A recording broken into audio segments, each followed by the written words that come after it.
Hello everybody, how's it going? So welcome to another One Piece review. This time we'll be covering Manga Chapter 1095, where Oda gave us a few teasers about not only the Kuma flashback, but also God Valley, which I thought was interesting. And it looks like for the most part, a Yonko is out of commission for the time being. And which is kind of good because it raises the tension and raises the stakes, which I feel like was kind of overturned, like I said. Oda revealing that we're going to Elbaf next, if not making it point blank obvious, and even in this chapter, which I'll get into. Speaking of Yonko, we have Buggy on the cover page trying to get his nose back from a monkey, ironically. So I don't know if that's a reference, but it is a cover request, so that's kind of neat. Kind of gets me thinking what the Cross Guild are going to be up to, considering we know that Zephyrum, the remaining Zephyrum that was revealed, Doflamingo, Crocodile, and Moria were summoned to take care of them, which I don't think is going to work out, but it will be cool to see how they fare against them and what else could happen going forward. And this chapter is a pretty good indicator of where we're going next. So we start off, obviously, Saturn has touched down on Egghead Island, which is bad news for everybody, because not only are the Straw Hats and Vegapunk, as well as Bonney, in danger, but also the Marines. And the first thing you know, when you see the Marines on the run, you see immediately the sparks in the background. No, I'm pretty sure it's Conqueror's Haki or Advanced Conqueror's Haki. But the thing to note is, because you see the Marines being affected, and then it cuts away, and you still see the Haki sparks. It cuts back to Saturn, ironically, but we don't see any Haki sparks coming from him or from Bonney. We just see the attack. So it's either him that's doing that, or it's the magic circle that released him, which I don't think he did all by himself. I'm still not in that camp where I believe that fully, but we'll have to wait and see if we get that explained as well. Bonney just charges in, stabs Saturn. Unfortunately, I figured it wasn't going to do anything. Unfortunately, I was right. But the Marines, they're like freaking out, whoa, what are you doing? And Saturn is like, yo, pipe down. If I didn't want to get stabbed, I would have just avoided it. And he uses the same technique he uses against the father and the Marines in the previous chapter on Bonney. It nails Bonney in the head, but she's still alive. And then Saturn grabs a hold of her. So that's not good for Bonney, considering she was already weakened from the kick from Kizaru. But I will give her props for like at least trying to do something. Unfortunately, Sanji doesn't follow his own advice from the previous chapter. He actually loses his cool and goes charging in, and because of that, he doesn't see the attack that's coming his way, and he gets nailed too. We know what Sanji is capable of with his advanced observation haki. I mean, for crying out loud, in Whole Cake Island, he was able to dodge any attack from a first level young commander using future sight. So he wasn't following his own advice, and he got nailed. So Sam gets rid of the sword that was stabbed in his chest or in his beard. And the thing to note, Frankie makes an observation that his wound is healing already, so that's not good. And like I said, it's kind of like a bad look because a lot of the crew members are nerfed right now.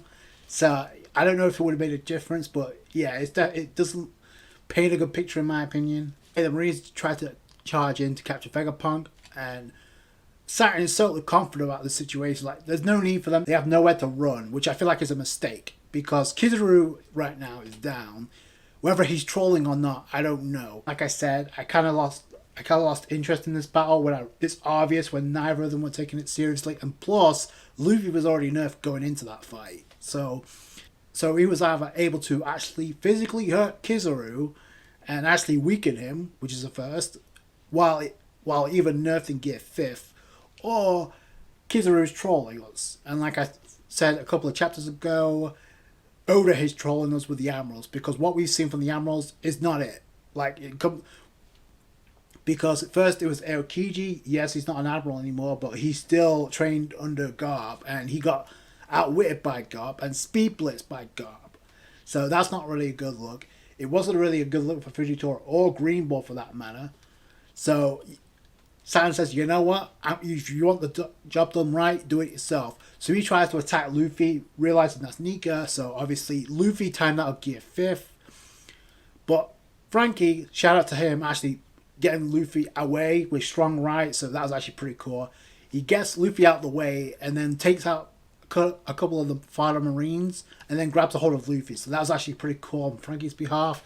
I kind of hope he does something else. It may have something to do with that giant mecha that was awakened a couple of chapters ago. Don't worry, I haven't forgotten. So I'm wondering when that's going to come into play. And I like how Saturn acknowledges, like, oh, you got pretty true crew members. So, but unfortunately, both Bonney and Luffy are looking good right now. But I do think it's interesting that Sam points out, you two joining this battle was definitely unexpected. However, and this is where he makes the second mistake, he's like, you're surrounded by Marines on the island on the brink of destruction. If by some twist of fate you can manage to escape, I'd like to see it. So he's literally tempting fate here because we know they're going to escape to Elbaf. That's just a guarantee. It's just how and when they get there. So we get a back and forth with Vegapunk and Saturn. We still get nothing as to why Vegapunk actually walked out and betrayed the government. But he's like, thank you for your contributions. Now, which one's going to be the first to die? Unfortunately, Bonney's in his clutches, so obviously that's a no-brainer.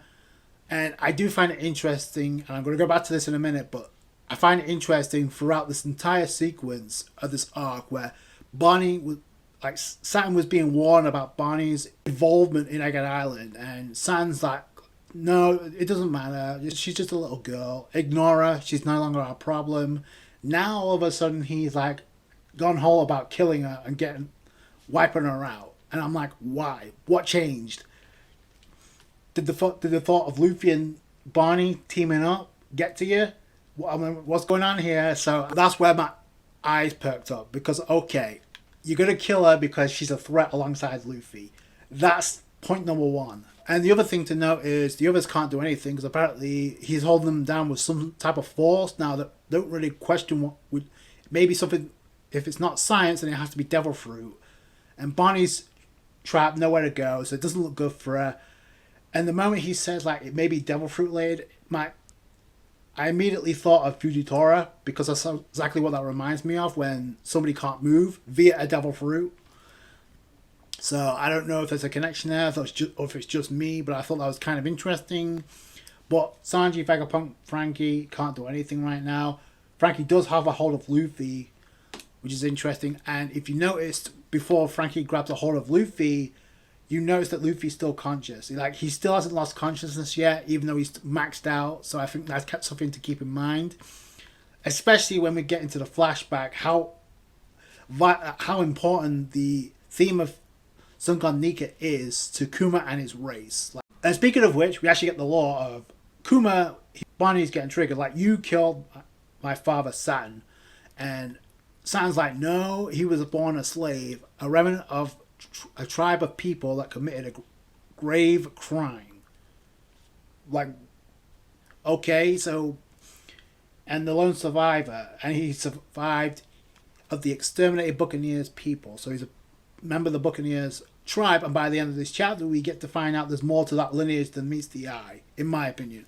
We clearly get a transition from the past to what we saw with Bonney, because with Bonney being told by Kuma, ever since I was a child, I always wanted to be a hero, one who brought freedom to those who are suffering, which now explains why he became a member of the Revolutionary Army and why he decided to help the Straw Hats. That kind of explains it.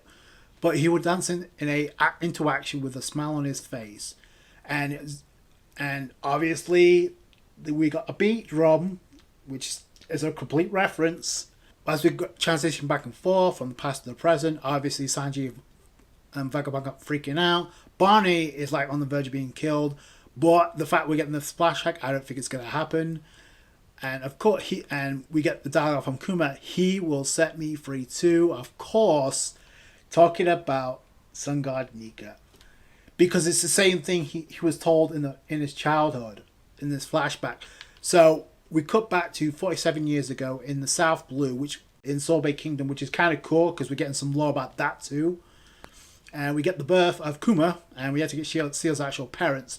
Now it's interesting, it looks like the father is the one that told Kuma about Sun God Nika while they were in prison, because he was captured very quickly. It looks like the father also was related to the Buccaneer people. Like, we don't really know much about them, but again, we don't know about the mother either. So, and the first thing you notice is the doctor that says, "Oh, about his blood, we won't let any information about this get out." But by the end of this chapter, Ivankov literally blurts it out, which I think got my ears perking up real quick. Kuma's born, but then they're immediately pursued by the Marines and the world government because they know about this somehow. So the father tries to suggest that he's the only one with the Buccaneer blood running through his veins. His wife is a different matter, so let him go. But it's obvious as the flashback goes along, both Kuma's parents end up getting killed by a celestial dragon. So that's messed up either way, because we don't even get to see how the mother dies. But apparently his father's forced to explain this to Kuma, and he's actually pretty strong despite his age. But he's also getting beaten up by the celestial dragon, which I feel like is kind of like messed up considering how things like what we know now. It's been affecting him ever since childhood. So yeah, that's real messed up. And he's actually thankful. Like, his master is like so nice to him. I'm lucky to have him. Like, what the hell did they do to him? Like, he's been physically abused, and then the father actually says, "Your mom has passed. She's in heaven now. She's in a bad place." And Kuma is just like, what? It's like, you need to endure. Kuma, you're strong. Keep enduring and live on. Why? I'd rather. And this is where he gets told about the warrior of liberation will come too. He'll save you. Who? The god of Shunsign Nika, which I think, like, considering they were locked up, I'm also considering this is who's who overheard this from, because who else at this point could have given that type of information? So it's the name of warrior legend passed down through our people of Buccaneer, which is interesting. I thought that was kind of interesting too. Like, it had been passed down through the people of Buccaneer. Like, remember, King already overheard about Joy Boy and asked Kaido about it. He will one day bring you to free ocean under the sun. He's always laughing. So right now, the only thing that could be referencing to is Bonney realizing that Luffy is the reincarnation of Sun God Nika or Joy Boy. Because at this point, Kuma, unless things change, Kuma is going to appear and sacrifice himself. I don't think there's any ways about it. Yeah, you see the drums of liberation being sang out, but what's messed up is a celestial dragon overhears this and decides to shoot Kuma's father. So yeah, so that's messed up. We don't really know what happened to the wife, but I'm guessing she got killed too by a celestial dragon. But then it cuts to like 38 years ago, and this is kind of neat that Oda's given this lore, because the Garp Valley incident involving the Rocks Pirates against Roger and Garp took place 36 years ago. So this took place 2 years before then. So I think that's kind of interesting. And we see a gang of celestial dragons going on a eradication tournament. And this tournament will be held at this non-war government affiliated country. And obviously it cuts to Garp Valley, which we've seen once already, split in half. So like I said, the time frame kind of like helps us put things in perspective. Like I said, it's very subtle teasers.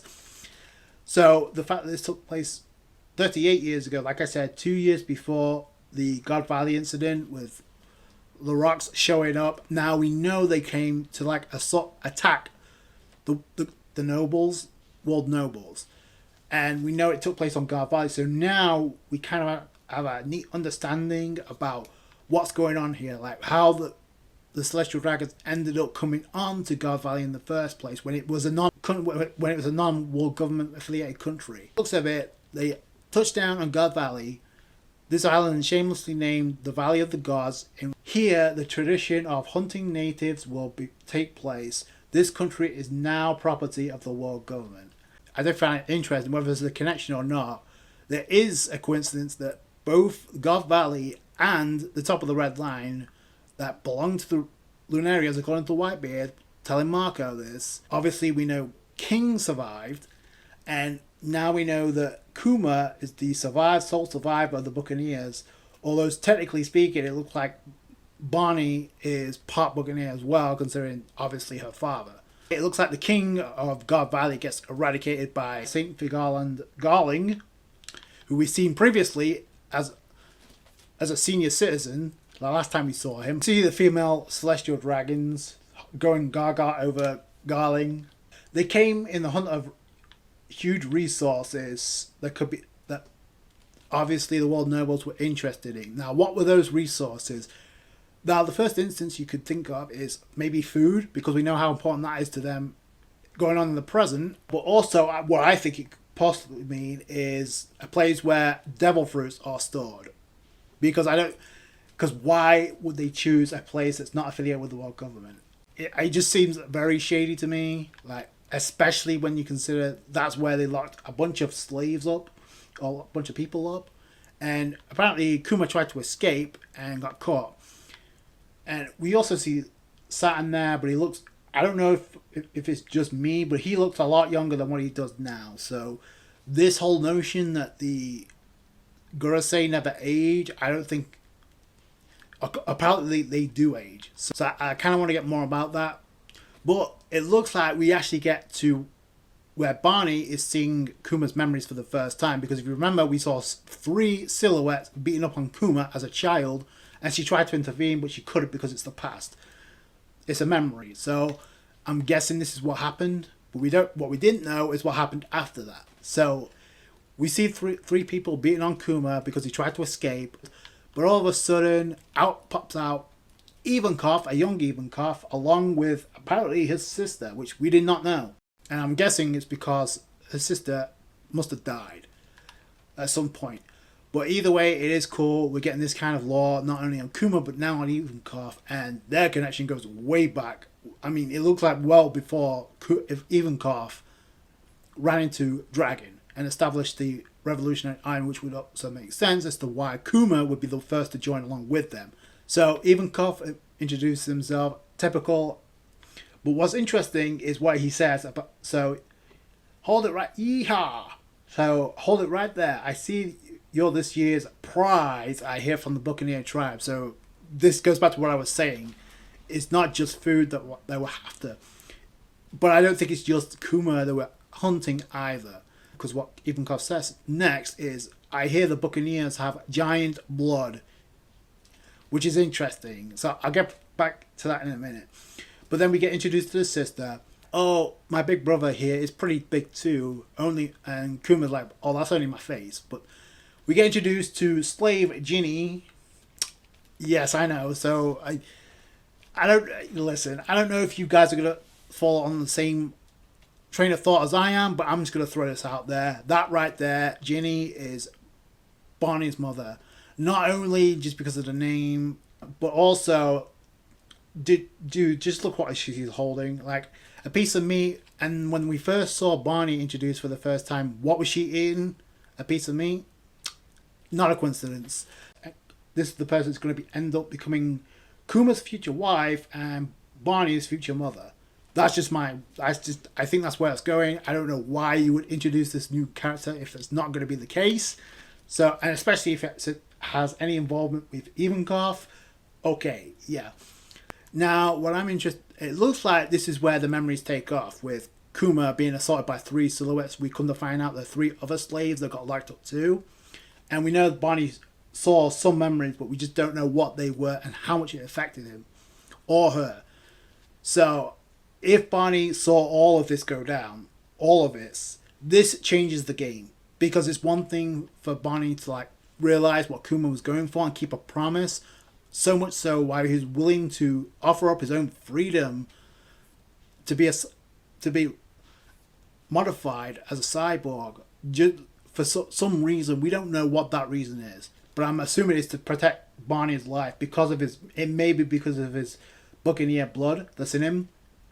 Also, again, I want to point this out. Yes, it does not look good for Bonney right now, but that's what Oda needed to do. He was forced to do this because of the way he's hyped up and teased Elbaf. He jumped the gun.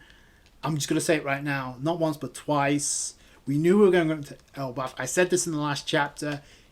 He made reference to this twice in this arc, that was going to be the next destination. He already teased it with Nami, having it been pointed with the log pose.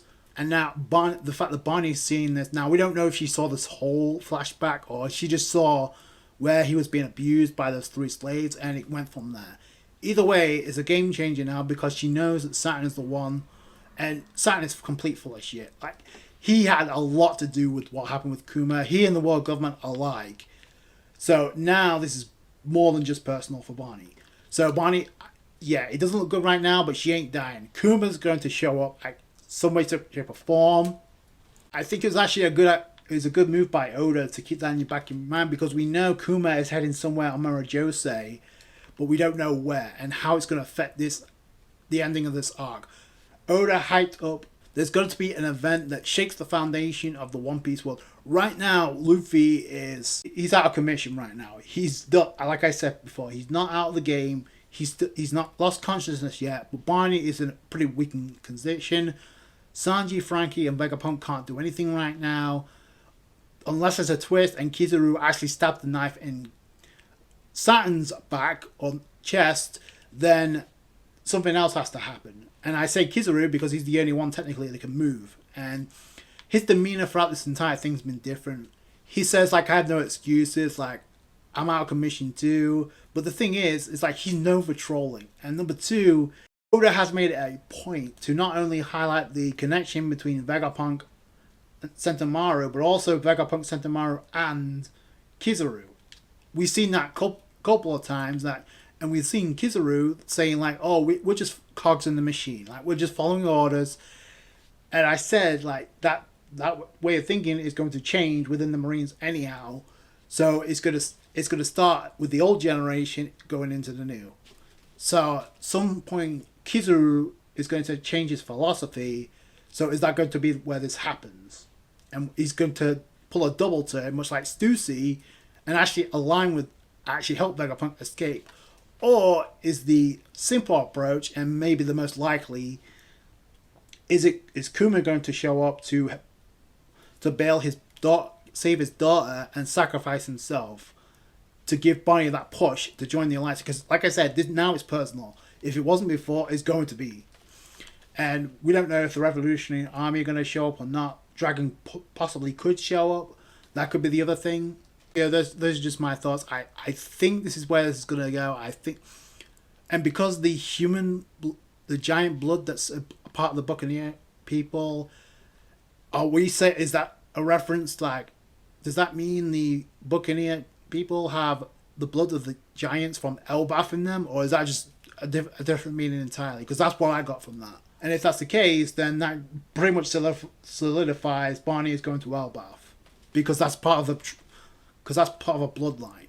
I find it interesting. In the last review, I mentioned how Oda, unless he like reveals the flashback or some type of past of Kuma and what Bonney saw, because until he does, then Bonney isn't dying. So I find it very interesting. The very next chapter, he does that. I get why he did it. I think he waited a little bit too long, in my opinion, considering where we're at right now. Oda could have done this a number of different ways. But it is cool we're getting this now, and I didn't expect it to have such an impact with God Valley. So that was the other surprise. So now this is a game changer, because even if we get this flashback now, and even though it kind of raises the stakes with Bonney, like her life could be in danger, Oda was forced to do that. But he's already teased like a connection with Luffy and Bonney, and now in the previous chapter with Sanji as well. So, yeah, I don't think Bonney's dying. It doesn't look good right now, but Kuma could show up or something else could happen, where I think possibly Kizaru could switch sides. But the other thing to know is I think it's pretty much all but confirmed now. St. Figalan Garling, the fact that this took place 2 years before the Garth Valley incident, yeah, I think look at the facial mannerisms. He looks identical to Shanks. So Oda is making it very obvious who that is. It wasn't obvious before because it was a lot older, but now, yeah, you can tell now, especially with the robe he's wearing. Yeah, because we know for a fact that the commander of the God's Knights or the Holy Knights pretty much overrides any celestial dragon. We saw that. We saw that the last time we saw this character. So yeah, I think this is pretty much confirming. Yeah, that's really cool. I really dug this chapter. Got a lot more than I expected. Obviously, I still give Bonney props for actually trying to do something. So yeah, we'll have to wait and see where this goes. Like I said, I think this is all leading to Oda went the long route, like I said before, but Kuma is definitely going to show up now, especially with this flashback. And Bonney did mention this early on in the arc when she referenced Luffy's bounty poster and the fact that he was in Gear 5th. I thought that was kind of interesting too. She's seen the battle poster, but she noticed that and she noticed something else. So I thought that was kind of interesting. So maybe this is going to inspire her to actually solidify this alliance to take down the world government. Because Bonney has a personal issue with not just Saturn, but the rest of the Gorosei, because it's the world government that forced this tragic past of Kuma in the first place. So yeah, if Bonney saw that changes the game. Things, and the fact that Kuma told Bonney the same thing Kuma was told as a child, Sun God Nika, the warrior of liberation, will set me free. That being Luffy. So yeah, so that either means he's going to sacrifice himself or Luffy's going to do something out of this world. So I can't wait to see what that is, if that happens. Let me know what you guys think down below. I thought it was a great chapter. Like the review if you did. Thumbs up, I appreciate that. Subscribe to for more One Piece. Thank you guys for all your guys' support. Catch you guys later. Thanks, guys.